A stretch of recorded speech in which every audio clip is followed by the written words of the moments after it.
কথায় বলে না, নিজে ভালো তো জগৎ ভালো।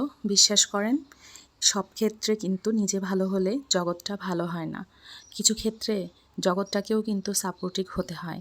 কারণ যদি কোনো সম্পর্কের বিপক্ষে পুরো জগৎটাই থাকে, সেই সম্পর্ক আপনি চাইলেও দীর্ঘস্থায়ী করতে পারবেন না, সেটা হোক যে কোনো সম্পর্ক। ভিডিওর শুরুতে সবাইকে ফ্রিতে একটু জ্ঞান দিয়ে নিলাম। হ্যালো এভরিওয়ান, আসসালামু আলাইকুম। আজকে কিছু ফ্রেঞ্চ ফ্রাই বানাবো। এটা টিফিনের জন্য না, এটা আমার বাচ্চাদের বিকালে নাস্তার জন্য বানিয়ে ফ্রোজেন করব। তো আমি আলুগুলো ফ্রেঞ্চ ফ্রাই শেভে কেটে এটা পানিতে 2 থেকে 3 ঘন্টার জন্য ভিজিয়ে রেখেছিলাম। ভিজিয়ে রাখাটা মাস্ট, আপনাদের রাখতেই হবে। তারপরে একটা পাত্রে আমি পানি বয়েল করতে দিয়ে, যখন পানিটা বয়েল হয়ে যাবে ওখানে একটু লবণ দিয়ে আলুগুলো ঢেলে দিয়ে 80% সিদ্ধ করে নিব।